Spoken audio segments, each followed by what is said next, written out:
kita akan mulai firman Tuhan bersama-sama. Saya akan buka sama-sama, ya itu seperti biasa. Ya, oke, 1 Samuel 17 ayat 50 sampai 52. Saya akan bacakan buat saudara dan habis itu kita akan masuk ke dalam firman Tuhan. Demikianlah Daud mengalahkan orang Filistin itu dengan umban dan batu. Ia mengalahkan orang Filistin itu dan membunuhnya tanpa pedang di tangan. Ayat 51. Daud berlari mendapatkan orang Filistin itu lalu berdiri di sebelahnya. Diambil nyala pedangnya, dihunusnya dari sarungnya, lalu menghabisi dia. Dipancung nyala kepalanya dengan pedang itu. Ketika orang-orang Filistin melihat bahwa pahlawan mereka telah mati, maka larilah mereka. Maka bangkitlah orang-orang Israel dan Yehuda, mereka bersorak-sorak lalu mengejar orang-orang Filistin sampai dekat Gad dan sampai pintu gerbang Ekron. Dan orang-orang yang terbunuh dari orang Filistin bergelimpangan di jalan ke Saraim sampai Gad dan sampai Ekron. Kalau saudara baca ini sepertinya sangat grafik begitu ya. Begitu banyak kepala dipenggal, ada mayat bergelimpangan begitu ya. Ini Alkitab ini sangat violence begitu saudara. Tapi nanti saya akan jelaskan kepada saudara itu semua ada artinya dan adalah simbol-simbol yang luar biasa. Kemudian kita akan loncat, saya nggak klik ya. Kita akan loncat ke 1 Samuel 22 ayat 1 dan 2. Di sini Raja Saul sedang mengejar Daud dan Daud sedang lari. Di sini ceritanya di sini. Lalu Daud pergi dari sana dan melarikan diri ke gua Adulam. Ke gua apa saudara? Adulam. Ayo sama-sama katakan Adulam. Ketika saudara-saudaranya dan seluruh keluarganya mendengar hal itu, pergilah mereka ke sana mendapatkan dia. Berhimpunlah juga kepadanya setiap orang yang dalam apa saudara? Kesukaran, setiap orang-orang yang dikejar-kejar, tukang piutang, setiap orang yang sakit hati, maka ia menjadi pemimpin mereka. Hari ini saya akan berbicara tentang Yesus adalah jalan, kebenaran, dan hidup. Artinya ini apa saudara? Seringkali saudara mendengar perkataan Yesus ini. Dan saya hubungkan dengan Daud dan Goliat. Begitu luar biasa, kok nyambungnya gimana pastor? Well, saudara akan belajar ini, semoga biarlah ini menjadi berkat buat saudara semua. Mari sama-sama kita berdoa sebentar. Tuhan terima kasih, hari ini kami berdoa biarlah setiap kami bisa konsentrasi full, tanpa terganggu kanan dan kiri. Firman-Mu berbicara, bukan hamba-Mu yang berbicara, manusia biarlah tidak relevan lagi, tetapi firman-Mu itu memberikan hidup dan mengimpartasikan kepada setiap jemaat-Mu, dan tidak ada jemaat-Mu yang ketinggalan dan miss sesuatu. Biarlah mereka tidak main dengan telepon mereka, dengan Instagram mereka, Facebook mereka, Line mereka, atau Clash of Clan mereka. Kami berdoa biarlah mereka semua bisa konsentrasi hanya di dalam setengah jam ke depan. Waktu mereka menerima kebenaran-Mu dan kebenaran-Mu ini memerdekakan mereka. Yang percaya sama-sama katakan amin. Ada sebuah kisah persahabatan antara seorang putra presiden dan seorang rakyat biasa, tapi mereka teman baik saudara. Di Afrika. Persahabatan ini terjalin sejak mereka masih kecil. Nama temannya yang orang rakyat biasa itu namanya Bono. Dia punya kebiasaan yang kadang menjengkelkan. Apapun peristiwa yang terjadi di dalam hidupnya selalu dianggap positif. Dan dia selalu ngomong begini, itu baik. Bisa dicoba saudara. Ayo katakan sama-sama yuk, 1, 2, 3, itu baik. Nah katakan pada kanan kirimu, itu baik. Nah, enak ya saudara ya. Tadi Melisa cerita bagaimana seringkali kita khawatir. Sekali-sekali kalau saudara khawatir, saudara ngomong itu baik. Enak saudara. Nah tapi kadang-kadang kalau dia ngomong itu baik pada saat yang gak tepat, kadang-kadang bisa nyebelin.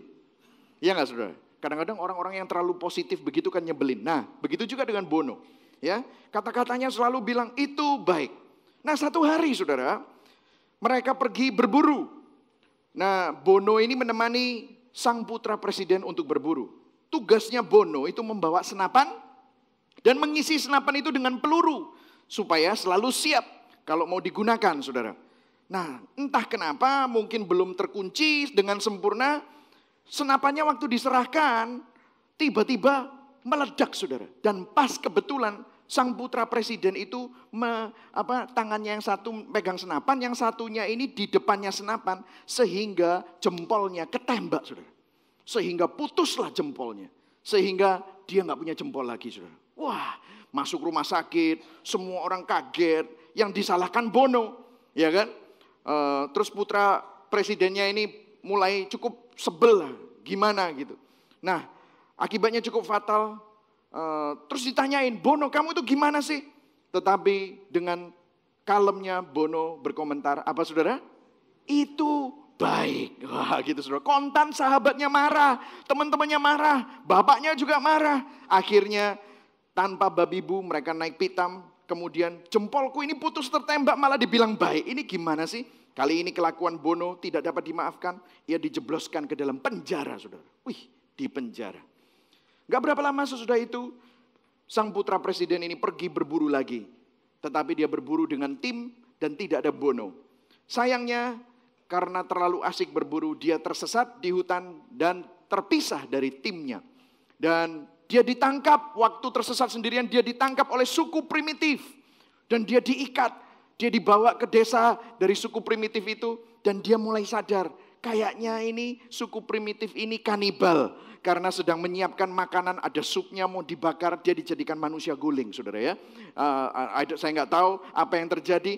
Tetapi mereka sudah hampir sebentar lagi pasti akan dimakan saudara. Sebentar lagi pasti akan dipotong begitu saudara. Waktu sudah mau dipotong tiba-tiba dilepas saudara. Tiba-tiba talinya dicopotin sehingga dia bisa terlepas. Sampai dia akhirnya bingung dan akhirnya dia terlepas di hutan dan ditemukan oleh search and rescue team dari teman-temannya dari presiden itu. Dan akhirnya dia dibawa pulang dan ketemu sama Menteri Dalam Negeri. Menteri Dalam Negeri bilang, oh aku tahu suku primitif itu. Tahu nggak? Suku primitif itu kanibal yang memang sengaja untuk makan orang demi kesaktian mereka. Dan syarat kalau mereka mau makan orang, itu semuanya tubuhnya harus lengkap. Rupanya kamu dilepas gara-gara kamu nggak punya jempol. Gitu saudara ya. Jadi nggak ada jempol, akhirnya dia dilepas gitu. Terus dia jadi ingat, Bono ngomong apa saudara? Itu baik. Sehingga akhirnya dia menyesal. Waduh, ternyata Bono ini benar. Akhirnya dia datang ke penjara. Dia bilang, Bono, ternyata kamu benar. Ada baiknya loh jempolku ini hilang ketembak. Dia bilang gitu kan. Aku ini menyesal banget menyemplungkan kamu dalam penjara. Terus Bononya dengan santai. Oh, enggak apa-apa. Itu baik. Kenapa kok bisa kamu bilang itu baik? Kan saya nyebloskan kamu ke penjara. Kalau aku tidak masuk penjara, kira-kira aku tersesat bareng sama kamu.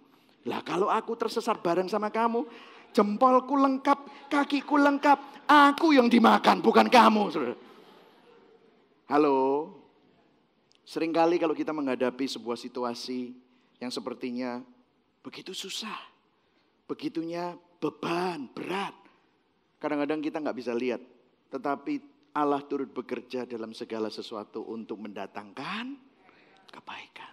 Tapi seringkali kita nggak bisa lihat itu. Iya tuh iya saudara. Percayalah saudara, kalau Tuhan sedang bekerja di dalam saudara, saya ingin mengajak kita bersyukur untuk banyak hal yang mungkin saudara nggak ngerti sekarang. Saudara menghadapi sesuatu nggak enak. Bahkan saudara menghadapi sesuatu yang sepertinya begitu berat. Atau sakit penyakit. Atau mungkin kebangkrutan. Atau kegagalan. Atau mungkin perceraian.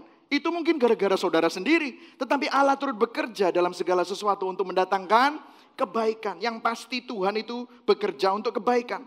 Ada yang bilang sama saya, Pastor kok bisa begitu yakin? Hari ini saya akan ajak saudara supaya saudara bisa mengerti tentang hal itu. Ada cerita sebelum saya masuk ke dalam Daud dan Goliat. Ada cerita dua orang yang mimpinya hancur. Hancur karena waktu itu dia melihat orang yang dia dambakan untuk menjadi raja, untuk melepaskan bangsa Israel dari genggaman pasukan Roma, jajahan Romawi. Tiba-tiba orang yang didamba-dambakan, yang melakukan banyak mujizat, yang pengikutnya ribuan, yang seminggu sebelumnya orang-orang itu menyembah dia, Hosana, Hosana. Namanya Yesus mati di atas kayu salib. Ini ada dua orang, yaitu dua orang muridnya. Dia pergi ke sebuah kota yang namanya Emmaus. Ceritanya tentang dua orang Emmaus. Saudara pernah dengar cerita ini? Di mana dua orang murid ini begitu kecewa karena dia menghadapi mimpinya hancur sehingga dia pergi ke kota Emmaus. Saya sampai cari, Emmaus itu artinya apa sih? Emmaus itu artinya tidak ada artinya. Berapa banyak seringkali kita kehilangan pengharapan, putus asa, kita akan pergi ke tempat yang tidak ada artinya. Sakit hati, kecewa, kehilangan pengharapan. Itu yang terjadi dengan dua murid ini. Bahkan sampai lagi jalan berdua, tiba-tiba Yesus sendiri datang ke tengah-tengah mereka. Mereka nggak bisa lihat saudara. Saudara kalau saudara sudah patah semangat, Kalau saudara sudah kecewa, saudara sudah kehilangan pengharapan, mau dengar firman bagusnya kayak apa? Kalau hati saudara sudah kecewa, saudara akan seperti punya selubung matanya. Benar gak saudara? Mau lihat mujizat seperti apa? Saudara tidak akan bisa melihat keindahan Tuhan. Karena yang saudara lihat itu, saudara kekecewaan, sakit hati, pengharapan saudara hancur. Sehingga matanya terselubung. Mereka sampai jalannya itu penuh dengan kesedihan. Sampai, kenapa kamu? Terus dia marah-marah lagi. Kamu gak tahu tak? Itu loh. Yesus yang mestinya Mesias itu baru mati. Gimana sih kamu itu? Yesusnya di sana dimarah-marahin. Coba bayangkan. Saudara pernah ya seperti itu ya? Marah-marah, nesu gitu saudara ya. Ya kan? Wah, tidak bisa lihat. Tetapi di sini ya, saya mau memberikan rahasia buat saudara. Wah, hari ini saya waktu nyiapin ini itu, saudara bisa tanya sama teman-teman saya di kantor saya ini, wuh, gitu saudara ya. Karena apa? Bukan kecepit gitu, bukan. Tetapi excited saudara ya. Kita baca sama-sama. Terus dibilang begini, Lukas 24 ayat 27. Lagi mereka jalan, mereka ngomong-ngomong, lihat ini saudara, ayat 27. Lalu ia menjelaskan kepada mereka apa yang tertulis tentang dia. Ia ini di sini siapa saudara? Yesus. Menjelaskan kepada mereka itu dua orang yang lagi patah semangat, yang terselubung matanya. Apa yang tertulis tentang Yesus di dalam seluruh kitab suci. Kitab suci itu waktu itu belum ada Matius, Markus, Lukas, Yohanes belum ada. Belum ada Kolose, Galatia, Timotius belum ada. Itu Yesus baru mati minggu lalu. Jadi kalau ngomongin kitab suci itu artinya kitab Musa, 5 Kejadian, Keluaran itu semua. Imamat segala macam, kitab para nabi, Yesaya, Nehemia, Habakuk. Dia ngomongin itu. Daud dan Goliat di mana? Di Samuel, ya kan? Itu kitab para nabi. Di situ dibilang kitab Musa dan segala kitab nabi-nabi. Terus mereka mendengar Yesus ini cerita tentang Mesias itu di dalam cerita-cerita perjanjian lama. Terus Yesus, ya udah ya, aku tak cabut ya. Gitu ya saudara. Ini bahasa prokem sekarang begitu ya. Terus habis itu dua orang yang masuk, loh jangan. Ayo ke sini kita makan dulu. Waktu mereka makan, waktu mereka pecahkan roti dan saat itu mata mereka terbuka. Lihat ayat 31. Kita baca sama-sama, 1, 2, 3. Ketika itu terbukalah mata mereka dan mereka pun, tetapi ia lenyap dari tengah-tengah mereka. Ayat 32, ini kuncinya. Lihat. Kata mereka seorang kepada yang lain, bukankah hati kita, ayo baca semua, bukankah, 1, 2, 3, bukankah hati kita, ketika ia berbicara dengan kita di tengah jalan dan kita ketika ia menerangkan kitab suci kepada kita tentang siapa? Dirinya. Hatinya berkobar-kobar. Saudara, saya mau kasih tahu kepada saudara. Saudara sering dengar ya, kita ini di kalangan karismatik ya saudara ya. Sering bilang, biarlah rohmu menyala-nyala dan layanilah Tuhan. Ceng, gitu kan saudara ya. Terus habis nyanyi itu saudara semangat. Saudara, hanya ada 2 di perjanjian baru tentang hati kita berkobar-kobar. Rohmu menyala-nyala dan layanilah Tuhan. Terus biasanya kan khotbahnya bilang, kamu kalau melayani Tuhan harus rohmu menyala-nyala ya kan. Tapi kan tidak dibilang caranya gimana. Biasanya orang keretret, bahasa roh, dikasih urapan, dikasih minyak. Halo, benar gak? Ya kan? Benar. Tetapi di sini diajarin. Mau gimana saudara berkobar-kobar? Mau berkobar-kobar saudara? Dibilang, bukankah hati kita berkobar-kobar ketika ia berbicara dengan kita di tengah jalan tentang apa? Ia menjelaskan kepada mereka apa yang tertulis tentang dia dalam seluruh kitab suci saudara.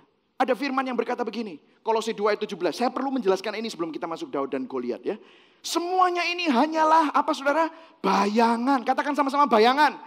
Dari apa yang harus datang. Sedang wujudnya ialah Kristus. Harus Kristus saudara. Semuanya mengarah kepada Kristus. Ibrani 10 ayat 1. Ayo kita baca sama-sama. 1, 2, 3. Di dalam hukum Taurat hanya terdapat bayangan saja dari keselamatan yang akan dan bukan hakikat dari keselamatan itu sendiri. Kamu melakukan hukum Taurat belum tentu selamat karena tidak ada seorang pun yang bisa melakukan hukum Taurat. Kalau melakukan hukum Taurat jangan pilih-pilih. Lakukan semua. Kenapa hukum Taurat diciptakan? Supaya kamu ini frustrasi. Bahwa kamu bilang, aku gak mampu Tuhan. Begitulah saudara, butuh yang namanya Yesus Kristus. Itulah Injil. Kalau enggak, saudara tetap hidup dalam hukum Taurat. Apa bedanya dengan agama lain? Nanti ini mungkin di bulan-bulan depan saya panggilkan beberapa pakar apologetika, saudara. Wow, saya senang sekali ketemu sama Bapak Bejoli, Bapak Samuel Sugiarto. Ini orang-orang yang luar biasa ya, saudara ya. Perbandingan agama dan lain-lain, nanti saya akan buka kelasnya, saudara ya. Tetapi ini ngomongin tentang bayangan. Wujudnya adalah Kristus. Katakan sama-sama Kristus. Ibrani 10 ayat 1 dibilang, hukum Taurat itu cuma bayangan. Bukan saya loh ngomong, ini firman. Hakikatnya dari keselamatan itu adalah Kristus. Karena itu firman Tuhan berkata di Roma 10 ayat 17. Kita baca sama-sama yang keras. 1, 2, 3. Jadi iman timbul pendengaran dan pendengaran oleh firman siapa? Kristus. Maksudnya kalau mau baca firman kita harus melihat dari firman Kristus. Kacamatanya Kristus. Kacamatanya itu harus Kristus, saudara. Saudara, saya mau membantu saudara untuk supaya saudara mengerti ini, saudara. Ada dua cara melihat dunia ini. Mungkin saya perlu tarik ke sini supaya saudara bisa lihat semua ya. Sudah bisa lihat semua? Kameranya mungkin bisa ditaruh sini, saudara. Ada dua cara melihat hidup. Sebelum saudara diselamatkan, saudara ada di bawah kutuk Adam. Ini Adam, saya mungkin pernah bicarakan ini, saudara. Ini Adam. Maka poros dari hidup yang berdosa itu adalah aku. Semuanya untuk aku. Aku harus bahagia. Aku harus senang. Aku harus menikmati. Semuanya itu untuk aku. Iya atau iya, saudara? Semuanya aku. Me. Ini adalah hidup di bawah kutuk Adam. Tetapi ada kabar baik buat kita. Barang siapa yang ada di dalam Kristus, saya selalu ngomong ini, dia adalah ciptaan yang baru. Amin. Yang lama sudah berlalu, yang baru sudah. Karena begitu besar kasih Allah akan dunia ini, sehingga dia mengaruniakan anaknya yang tunggal, supaya barang siapa yang percaya kepadanya tidak binasa, melainkan memperoleh hidup yang kekal. Dia yang tidak mengenal dosa, menjadi dosa, supaya saudara dan saya yang berdosa, memperoleh kebenaran Allah. Di hadapan Allah. Amin. Di dalam Kristus. Jadi apa yang terjadi? Karena bukan kamu yang memilih aku, Yesus bilang, aku yang pilih kamu. Kalau kamu bisa memilih Tuhan, tidak ada seorang pun yang bisa ngomong Yesus adalah Tuhan kalau bukan karena bantuan Roh Kudus. Anda dibuat lahir baru melalui karya salib Kristus dan Roh Kudus.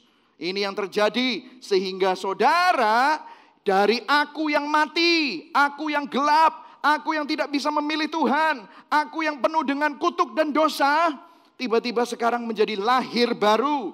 Ini lahir baru sehingga saudara sekarang bukan lagi aku, hidupku bukannya aku lagi, tapi Kristus dalamku. Ayo semuanya nyanyi. Hidupku bukannya aku lagi, tapi Yesus dalamku. Ini Kristus, saudara. Amin, saudara. Amin. Ini dua cara melihat hidup.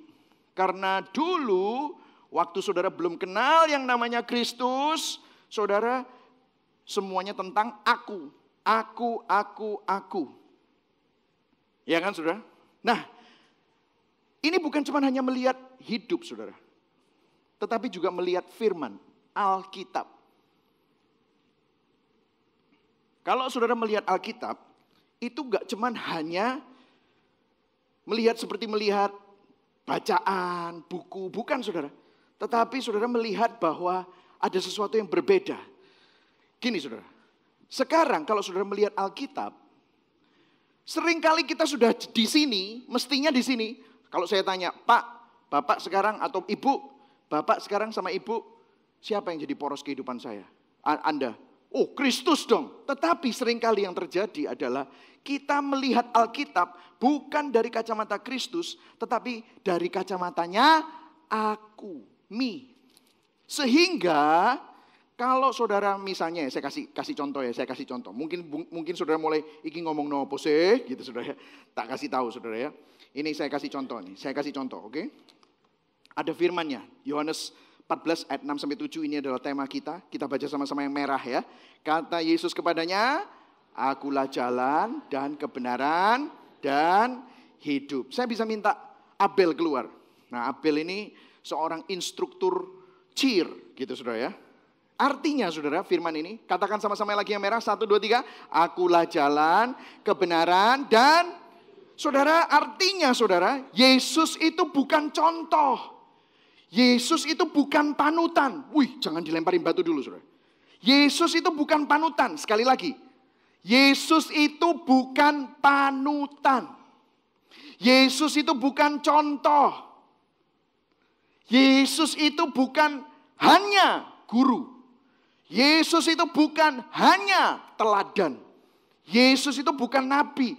Tetapi, baca lagi yang merah. 1, 2, 3. Akulah jalan, kebenaran.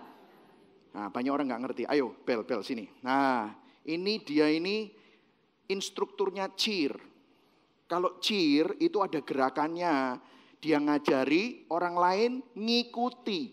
Ya atau ya? Coba kasih gerakan. Ojo angel-angel, aku gak iso. Kasih ini. Wah, oke. Kayak bisa gue. Ya. Nah, saudara, lihat apa yang saya lakukan. Saya saya ngikuti. Ini contohnya aku melok.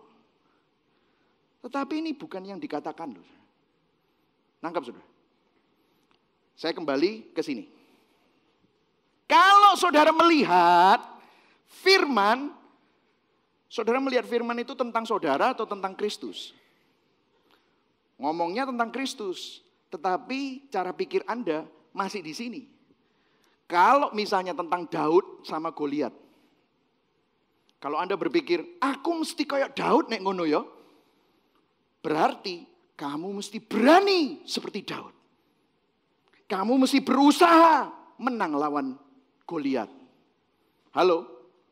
Artinya kalau Anda melihat seperti itu, aku itu harus. Lihat, makanya saya ini kekeh ngomongnya itu. Tahu nggak, kekristenan itu bukan harus begini, harus begitu. Aku harus begini, kamu harus begitu. Tetapi kalau di dalam Kristus, itu bukan harus lagi. Tapi apa saudara? Sudah. Halo? Sudah selesai. Bukan harus begini, harus begitu. Tetapi menghidupi yang sudah diselesaikan Yesus itu loh. Kalau aku artinya aku harus melakukan ini dan melakukan itu. Artinya do, bahasa Inggrisnya do. Tetapi kalau Kristus itu dan. Nangkep saudara? Saudara mau yang mana? Nah, kalau kita lihat Abraham. Dan saudara lihat, aku mesti kayak Abraham ya. Artinya, aku mesti rela beleh anakku. Tahukah saudara siapa itu Abraham? Karena begitu besar kasih Allah akan dunia ini. Sehingga dia mengaruniakan anaknya yang tunggal. Abraham itu adalah picture, gambaran, bayangan dari Allah Bapa yang mengaruniakan Kristus untuk saudara dan saya. Supaya saudara dan saya dapat diselamatkan. Sehingga saudara, kalau saudara lihat aku, saudara akan salah kaprah. Saudara pikir kamu yang harus melakukannya. Maka kalau saudara pikir saudara Daud, saudara pikir saudara Abraham, maka saudara akan gagal. Kasih sesuatu yang lebih susah, yang saya gak bisa lakukan. Sembarang wis. Jumpalitan boleh. Waduh saudara. Mateng kon ya. Ayo kon. Wah gak iso bro. Engkau suwe. Gak bisa saya. Apa. Gak iso saudara.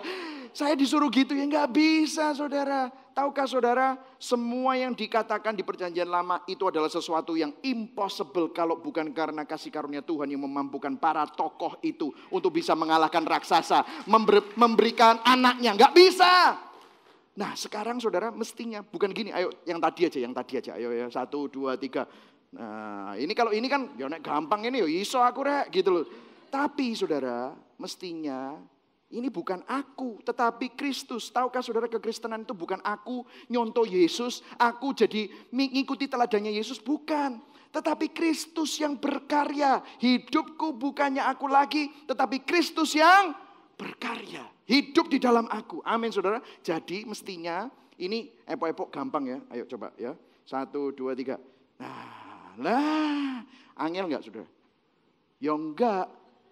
Wong yang menggerakkan siapa? Yang menggerakkan siapa? Kerjakanlah keselamatanmu. Tetapi Allah lah yang mengerjakan. Baik kemauan maupun kemampuan. Bukan kamu yang kerjakan. Tetapi Kristus yang mengerjakan. Sehingga bukan lagi harus begini, harus begitu. Tetapi sudah selesai. Berikan tepuk tangan buat Tuhan Yesus. Amin saudara. Wow, ini kabar baik. Thank you brother. Thank you. Ini kabar baik saudara. Ini luar biasa. Jadi kalau saudara melihat firman, bukan melihat apa yang harus aku lakukan, apa yang harus, esensi Injil. Saya taruh di besar-besar itu. Di mana? Di lantai 2. Mau dari lantai 1 ke lantai 2. Besar-besar. Esensi Injil itu bukan apa yang harus kamu lakukan, apa yang tidak harus kamu lakukan, tetapi apa yang Yesus sudah lakukan dan sudah selesaikan di dalam Yesus. Amin saudara. Itu yang menjadi esensi kita. Makanya kalau saudara Yesus bilang akulah jalan, artinya Yesus itu jalannya. Bukan kita niru Yesus melakuni. Bukan. Yesus itulah jalannya. Kebenaran yang kita punya itu kebenaran asing. Siapa bisa benar? Ayo, berani benar? Tidak ada yang bisa benar. Hanya Yesus. Dialah imam besar kita yang merasakan pergumulan kita tetapi tidak berbuat dosa. Karena itu kebenaran Kristus menjadi kebenaran saudara. Siapa punya hidup? Tidak ada yang bisa punya hidup. Tetapi Yesuslah hidup. Dialah kebangkitan dan hidup supaya saudara dan saya punya hidup melalui Kristus. Amin saudara. Ini yang luar biasa saudara. Nah, kita kembali ke Daud dan Goliat. Kalau saudara melihat Goliat, kalau saya membaca Daud dan Goliat, kalau saya lihat ini, artinya aku yang harus berani, aku yang harus berusaha melawan raksasa dalam hidupku. Tetapi kalau saya membaca Daud dan Goliat dan berpikir tentang Kristus, artinya Daud itu representasinya Kristus yang sudah melawan Goliat dan mengalahkan Goliat, yaitu dosa, hukuman, dakwaan, kematian bagi saudara dan saya. Saya tidak akan pernah bisa mengalami keberanian untuk lawan raksasa-raksasa dalam kehidupan ini kalau saya tidak sadar bahwa ternyata Kristus sudah mengalahkan segala-galanya. Daud, lihat ini. Daud mengalahkan orang Filistin dengan umban dan batu. Ia mengalahkan orang Filistin itu dan membunuhnya tanpa pedang di tangan. Daud berlari mendapatkan orang Filistin itu, lalu berdiri di sebelahnya, diambilnya pedangnya, dihunus dari sarungnya, lalu menghabisi dia. Dipancungnya lah kepalanya dengan pedang itu. Ketika orang Filistin melihat dia bahwa pahlawan mereka telah mati, maka larilah mereka. Saya mau kasih tahu, ini adalah gambaran Kristus. Kristus mengalahkan raksasa hidup kita, dosa saudara, sakit penyakit saudara, hukuman saudara, kematian saudara sudah dikalahkan di atas kayu salib. Yang setuju katakan amin. Berikan kemuliaan buat Tuhan Yesus. Amin saudara. Kristus sudah menang. Amin. Bagaimana saudara kalau saudara kita itu salah kaprah? Kita pikir kita yang harus mengalahkan. No. Daud itu sudah memenangkan segala-galanya. Lihat saudara, ini yang luar biasa. Firman Tuhan berkata di Kolose 2 ayat 14-15. Kita sudah belajar minggu lalu bahwa dikatakan bersama-sama, saudara kita baca sama-sama 1, 2, 3. Dengan menghapuskan surat hutang yang oleh ketentuan-ketentuan hukum apa saudara? Mendakwa dan mengancam kita. Dan itu apa saudara? Ditiadakannya dengan memakukannya pada, wow saudara, dihapus, ditiadakan. Dan dibilang apa? Dan itu ditiadakannya dengan memakukannya pada kayu salib. Ia telah melucuti pemerintah-pemerintah dan penguasa-penguasa dan menjadikan mereka tontonan umum dan kemenangannya atas mereka. Wow, saudara. Ini sesuatu yang merupakan kabar baik. Yang setuju katakan amin. Ada seorang mahasiswa teologi yang mendapatkan beasiswa, saudara. Dia masuk sekolah teologi ya. Dia mendapatkan beasiswa untuk biaya sekolah di sebuah sekolah tinggi teologi ya. Dan dia juga dibayari asramanya. Tapi dia orang dari keluarga yang kurang mampu. Jadi dia ke sana dengan banyak kebutuhan. Dia pikir dia punya uang sedikit, dia bawa untuk bantu-bantu untuk supaya dia bisa membayar biaya makanan.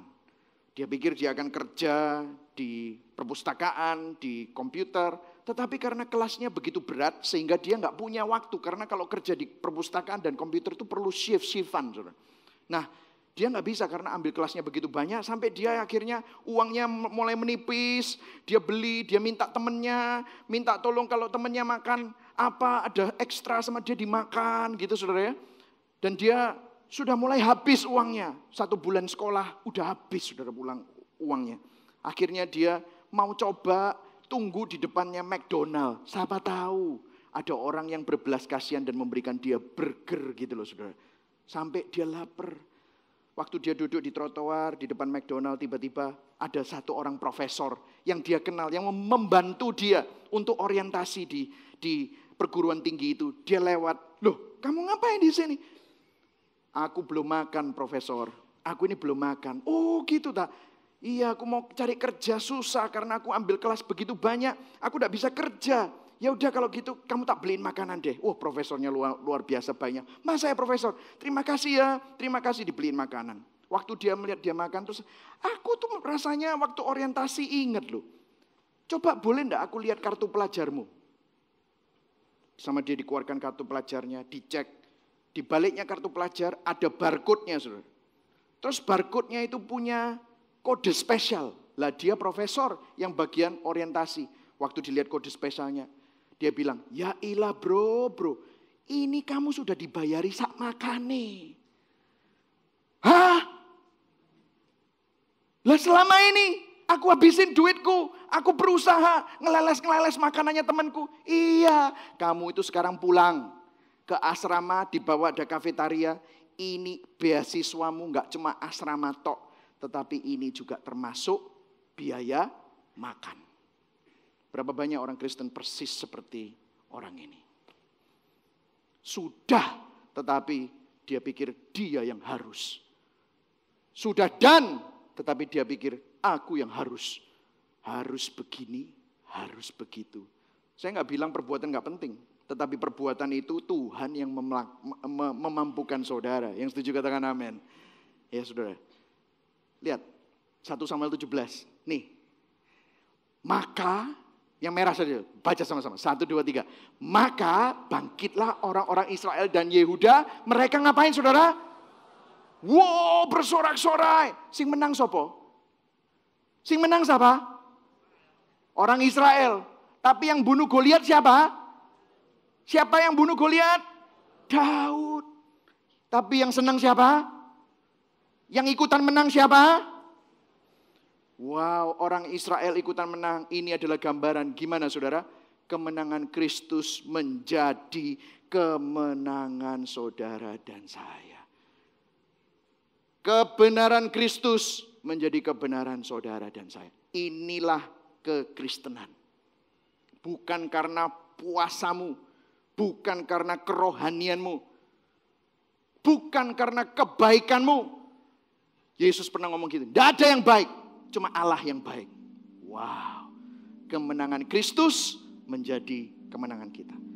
Kalau saudara bisa taat, itu karena Kristus sudah taat duluan. Dan Kristus yang memampukan saudara untuk taat. Yang setuju katakan amin. Kok semua bingung? Too good to be true ya saudara ya. Susah ya. Gak mungkin. Yes, gak mungkin. Tetapi inilah kabar baik Injil. Karena bukan kuat dan bukan gagah manusia. Bukan aku yang melakukan dan mengusahakannya.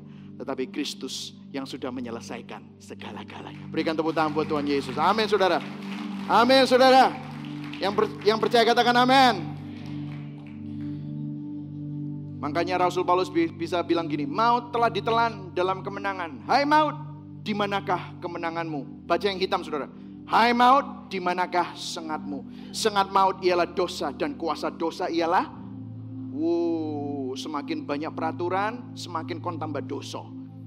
Tetapi semakin kita sadar akan kasih Tuhan, tetapi syukur kepada Allah. Yang merah kita baca, yang di garis bawahi. 1, 2, 3. Yang telah memberikan kepada kita kemenangan oleh Yesus Kristus Tuhan kita. Come on, berikan kemuliaan. Wow!